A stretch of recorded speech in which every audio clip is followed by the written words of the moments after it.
Hey everybody, Bryce Mooney, WLD professional long driver, and you're here today to fix your slice. I probably don't need to go into why a slice is bad, but real quick, why we don't want to slice or play a slice and even plan for one aiming down the left side is two reasons. One, it's much more difficult to control in terms of accuracy and hitting fairways.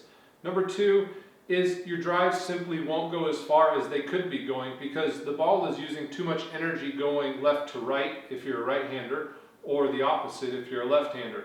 So if we can straighten that out, that same swing with a straight drive will go 10, 15, maybe even 20 yards further. There are two main contributing factors to slicing a golf ball, and they work in combination with each other. One is an open club face. Your face is open in comparison to your swing path. And that is the second piece that causes a slice, is your swing path is out to in rather than down the line or in to out.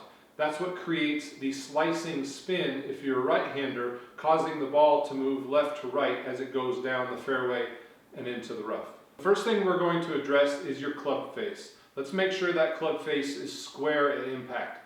The best way to do this is to get on a launch monitor, a TrackMan, a GC Quad. Those will be able to tell you, is your face open, square, or closed at impact. That's the best way to know. But if you don't have access to one, don't be afraid. There's still ways to figure out if it's an open face or not at impact. My favorite two positions to see where your club face is throughout your swing is P2 and P6, when the shaft is parallel with the ground. You can see me here in P2 in my backswing. The first red line on the left aligns with my spine, and the second red line on the right aligns with my club face, and you can see that they're parallel, and that's the goal. That means our club face is square at that point in our backswing. If you are slicing the ball, there's a good chance that your red line on your club face looks like this, and that's an indicator to you that your club face is open at this point in your backswing. Now here's a different swing on my downswing in P6, shaft parallel with the ground. You can see compared to that up and down red line, my club face is slightly open, and I was cutting the ball left to right this day, so it makes sense that my face was slightly open and I was working the ball left to right. So I know if I want to straighten that ball out, I need to close my club face a little bit. If your face is more open than this, we'll talk about here in a second how to fix that. The quickest way to close your club face is to strengthen your grip. And what do I mean by that? I mean taking your lead hand and showing more of the back of your hand to the sky. A neutral grip is your back of your hand more so towards your target.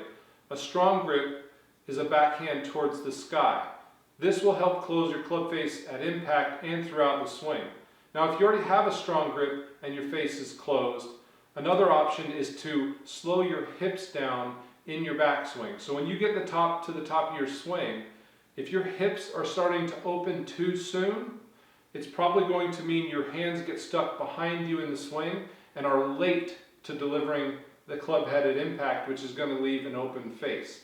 So really focus on waiting to start your downswing with your hips and your lower body until your arms have finished its backswing at the top of the swing, and this will help sequence your drive and your swing to deliver a square club face at impact. And the second thing to focus on is your swing path.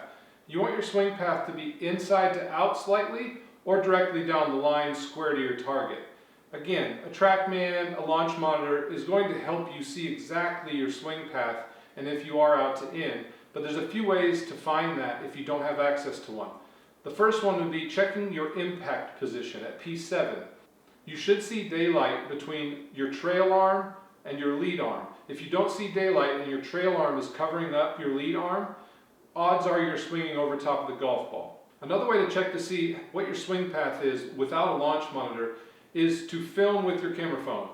Get a down the line position, draw a line from the club head through your elbow, and on your downswing, if your driver club head is on the inside of that line, odds are you have a good nice in to out or down the line swing path. If your club head is coming over top of that line on your downswing, it indicates that you're swinging out to in.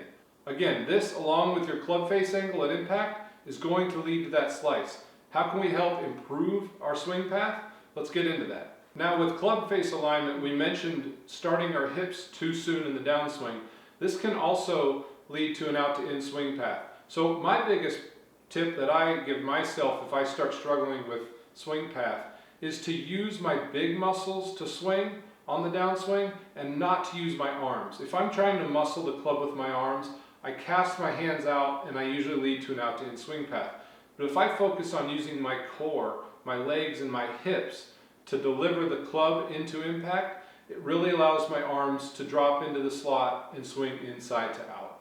Another drill would be to take something like your club head cover, put it outside of the golf ball, and then hit some drivers on the range. And if you don't hit the club head cover, that's positive reinforcement that you're swinging inside the golf ball. If you unfortunately do touch the club head cover, that'll give you a clue that you're swinging outside to in. I hope that video helped. Next time you're at the range, bring your camera. Your camera is your best friend. It's gonna make sure that your feels and the drills you've been working on are translating to what you think is happening in your golf swing.